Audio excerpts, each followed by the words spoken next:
Hey everyone, it's me, Flipper's Paragraph, back with another review, this time of the 1982 animated film Plague Dogs. So this film is written and directed by Martin Rosen. It's starring John Hurt, Christopher Benjamin, and James Bolam.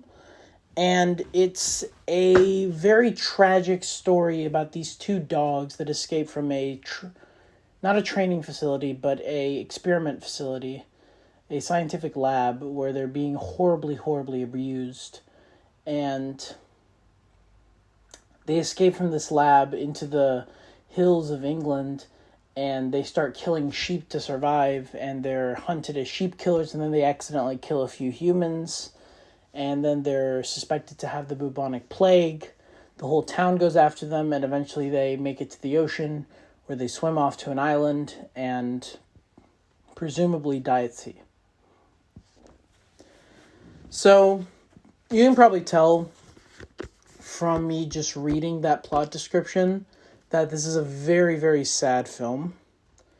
It's a tearjerker, all right. It's from the same director as Watership Down, if you're aware of that film, which is about these group of rabbits that try to survive. So it's up there with like the saddest animated films of all time, up there with like Grave of the Fireflies, and I don't know what else is like a pretty sad animated film. Up. It's definitely up there. Plague Dogs is pretty okay. It's not great, and it's difficult to look at it through the lens of don't let your emotions get in the way of your rational judgment and criticism of this film. It's very difficult to see it that way because it is such a tragic story, but you kind of have to see it that way. You have to look past all the emotions flying at you and see the story. You have to see the filmmaking behind it. You have to see the animation. You have to see the voice acting. You have to see this, and this. So let's get right into it. So this film has a incredible opening. Really stellar opening. It very quickly communicates all these ideas and all this information about these dogs very quickly, and it sets the plot off really quick, right away, and it gets going right off the bat. Now, everything inside of the facility is like 10 out of 10. It's really good. But once they get out of the facility and they're in the bleak, desolate wasteland that is England, the film starts to slow down, the film starts to take its time, and that's when it falters, because not that many films know how to really take their time. Like, I'm thinking right now, the best film example that I can think of a movie that really takes its time is 2001: A Space Odyssey. There's a film that knows how to like leave you thinking about something while it takes its time. But this film, it takes its time, but it ends up not really having much to really say or much to really communicate. Instead, it just kind of falters and fails here and there. The animation in this movie is breathtaking. It really is. It's fantastic.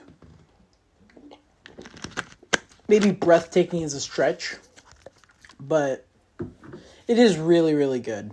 And it does communicate a lot of these ideas of their despair and their frustration and hunger and all these ideas very well, very effectively.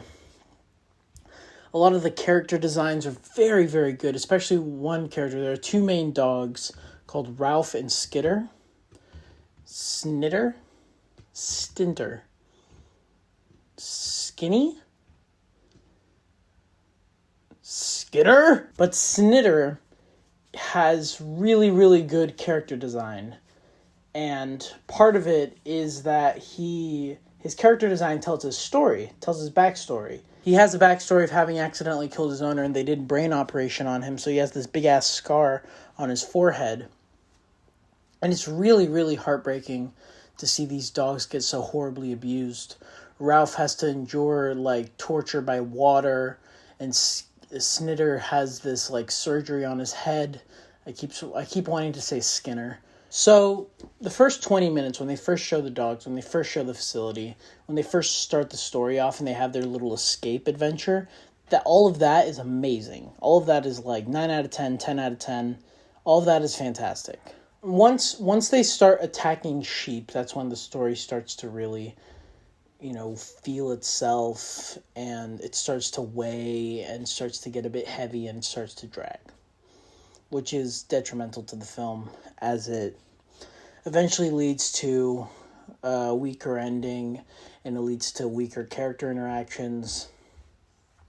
And actually, now that I think about it, there's not that many real character interactions in this film, especially not between... Actually, most of them are between humans, but they're told in voiceover. This film has an interesting framing device where you'll see, like, the dogs...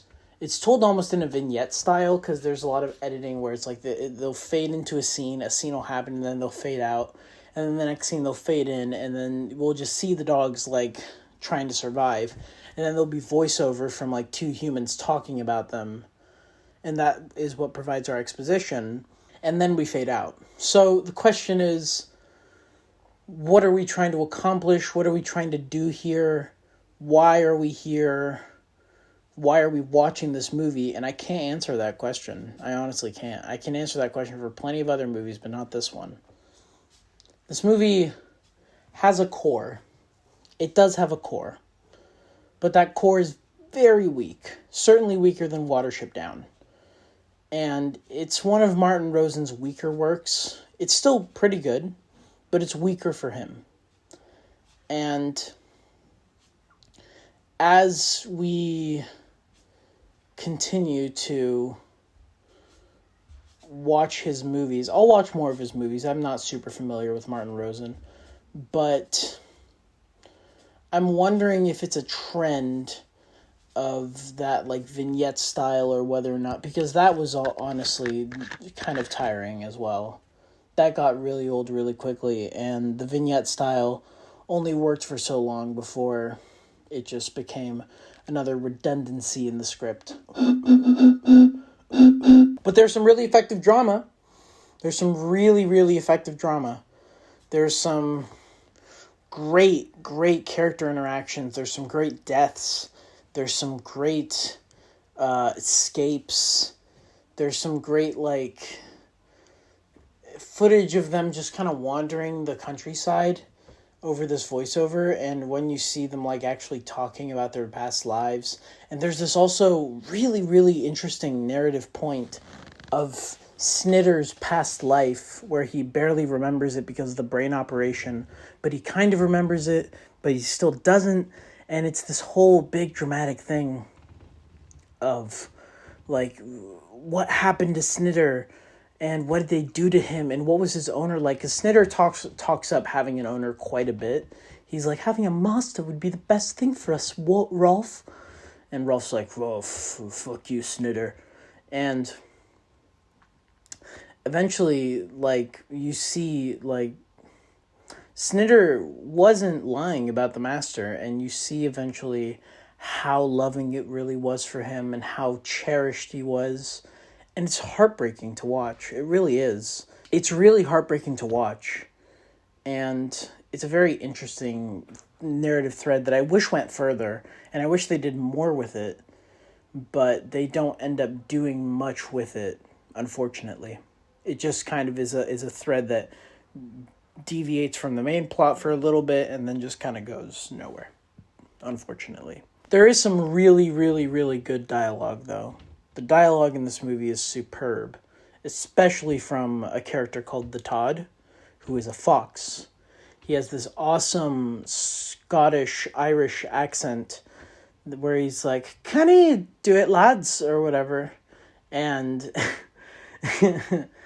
and the way that he talks and the way that he delivers, the voice acting in this is phenomenal, especially from John Hurt, from James Bolam, and from Christopher Benjamin, in that order. So that's Snitter, the Todd, and Rolf in that order.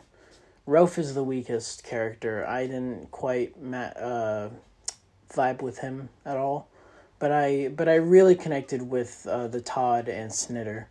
So the Todd has this really cool dialogue, and he has this scene that's amazing, where he's, like, talking about how he's going to go up to the farmer, ask the dog if he can stick his head into the gun so that he can just get blown away by the farmer, and that would be quicker than them finding him, right? And it's so well done, and it's so funny, and it's so simultaneously funny and heartbreaking too, because you know that that's the reality that they live in, and eventually the Todd sacrifices himself for the dogs, and he's one of the most redeeming characters in the whole film, because he's treated like this sneaky, crafty fox, and he honestly bumps up the movie a few points just from his existence and just from his character arc.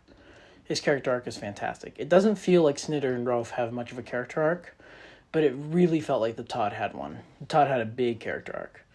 And I loved seeing it happen. I adored seeing it happen. It was my favorite part of the movie by far. That and the thread about Snitter's owner were easily my favorite parts of the movie by far.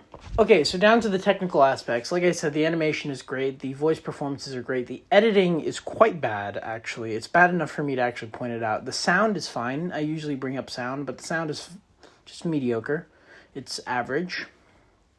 But the editing in this is like fades, fade to blacks, it's zoomed, it's Ken Burns, and it's not interesting, it's not provocative. I've talked about how editing can be a tool, and they just don't use it as a tool in this. They use it as just a resource that they squandered, honestly, and it's a shame to see it, but it is what it is. And besides that, I mean, that's pretty much the only technical aspects there are in an animated film. The set designs, the backgrounds were all mediocre to average to good, but nothing to write home about. One of the worst things about the movie is its lack of an interesting setting, because they stay in this like wasteland of England for quite a while, and it gets really, really, really repetitive being there. It gets like extraordinarily repetitive. And it's not fun being there. It's not interesting being there. It's just kind of a burden.